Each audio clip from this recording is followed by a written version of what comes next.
So the next step in this process is the understanding of the electrocardiogram itself. So it's a graphic, meaning picture, representation of what the heart is actually doing. Now, this is an audio lecture series. You may be driving in your car or running or working out or whatever the case may be, so I know you can't see all this. We're going to explain this without the help of visual aids. One of the important things I want you to remember is that this can actually be done. It's one of the things that made Einstein so brilliant. He actually used his glial cells and trained his brain to be able to visualize concepts within itself, so he didn't need a ton of pictures and graphs surrounding him all the time. And of course, it led him to believe that all experiments could be carried out by pure thought alone, which sounds like a tall order until you realize that many of his thought experiments actually produced theories that the technology was only able to catch up and detect the results hundreds of years later, and he ended up being right. So let's exercise the brain muscle while we learn about the heart muscle with this. It's not going to be in vain, and it's not going to be a waste of your time. So the electrocardiogram is a graphic record of what's going on in the heart, and it is a time-based record. So it also records what happens over time. So the body is a giant conductor of electricity and runs on a very low amount of electricity, but we can still filter that out and determine exactly what system we want to cover and place our electrodes in the right place and observe the electrical activity in that part of the brain. So we do it for the heart, obviously. That's what you're here to learn about. We do it for the brain and EEGs and things like that. So there's all kinds of ways to detect electricity in the heart. The electrocardiogram is just merely one of those, and it should seem like a small task to learn it, because it actually is. Don't try to bluff yourself out or intimidate yourself out of thinking you can learn this, because you absolutely can. So the electrodes go on the skin with a superconductive gel that really moves electricity and provides the right amount of resistance and filters out other resistance to give us, hopefully, good tracings of what's going on in the heart. But there are things that can mess it up. There are things that can interfere with the ECG's ability to read, or what we call trace. And you need to know those so that you can get the cleanest tracing possible. All right. So anything that's on the EKG that is not heart related, that is not a heart function, is called an artifact. Okay. One of the biggest jokes I've seen is that when someone brings you an EKG and it's full of artifacts, you just hand it back to them and tell them to take it to an archaeologist, and they know what you mean. So what can cause artifacts? Things like shivering and muscle tremors and Tourette's, or shivering and hypothermia, of course. Other fasciculations and things like that, patients that won't sit still, these can cause artifacts in the ECG that will produce lines on the ECG that are not related to cardiac activity, and they can be confusing, and they can make you have the wrong findings, the wrong deductions. And of course, patient movement being one of the greatest of these. Loose electrodes are another. Electrodes need to be tightly affixed to the body. So your electrodes, your actual pads, need to be put on correctly. If a patient is sweating, you need to use benzoyl tincture, or wipe the patient clean and put your electrodes back on, replace them. 60 hertz interference can also do this. Thankfully, this is not something we see a lot of anymore. Most of our electrical devices are functioning on frequencies and hertz levels that don't really interfere too badly, but it can still happen. And then, of course, the machine itself can malfunction.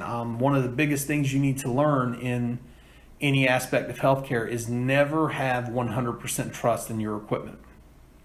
So let's talk about leads. We use 3-lead ECGs. We use what some people call 4-lead ECGs, which is a bit of a misnomer. We use 12-lead ECGs, we use 15-lead ECGs, and in some of your more advanced cardiac practices in different hospitals, they have ECGs that have over 100 leads. So what is a lead? A lead is simply the path of conduction from one electrode to another, or the perceived path. So when you say 3-lead EKG, you actually are being correct in that when you connect your 3 leads, your left arm, your right arm, right, so on left leg, you have 3 paths in between those 3 leads that can be measured.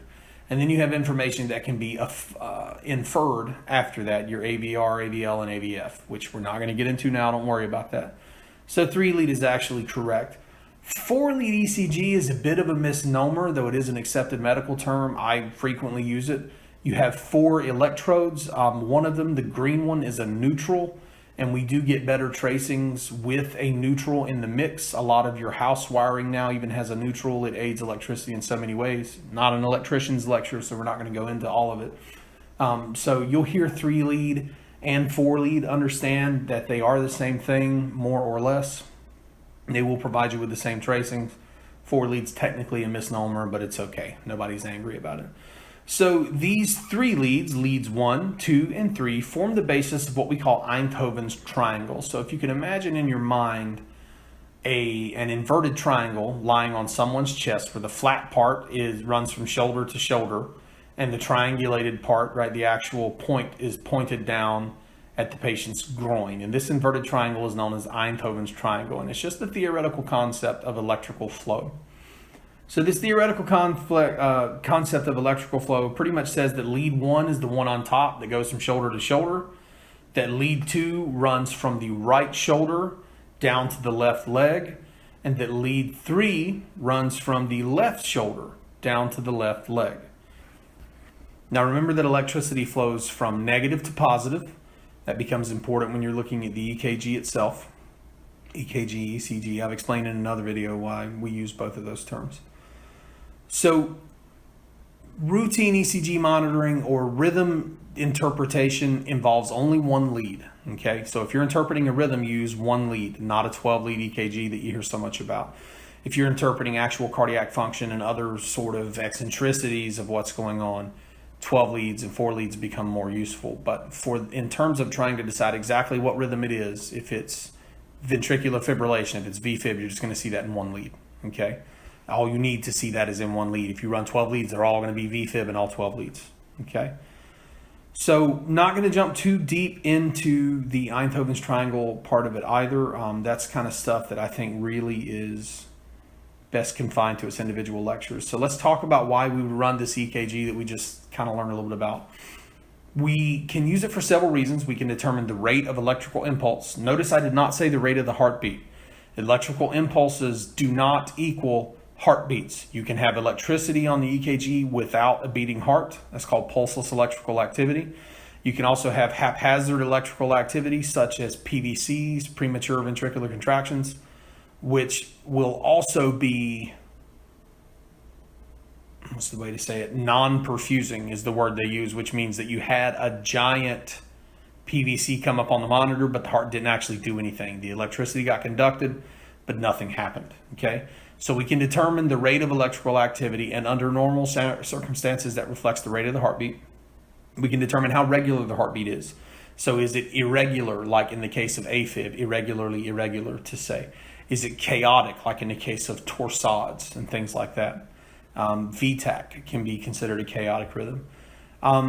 It can also tell us the time that it takes for the impulses to make it to the different sections of the heart. And this is where the EKG really begins to shine, because we know that each impulse in the heart should be conducted from one section to the other in the appropriate time period. So when those appropriate time periods, which are memorized by the doctor, by the nurse, by the paramedic, when those appropriate time frames are not met, we know that something is wrong in the heart, or at least abnormal. Okay? Whether it's pathologic or physiologic will remain to be seen, but we do know when a heart is normal and when it's not, based on the ECG and checking a pulse to match it. So what are some things that a single lead can't tell us? A single lead cannot tell us the presence or location of an MI, of a heart attack, of an infarct. A single lead cannot tell you your axis. You cannot determine the axis from a single lead. You need multiple leads in order to do this. It cannot tell you the quality of the pump. It cannot tell you the blood pressure. It cannot tell you if this is an adequate amount of blood being sent through.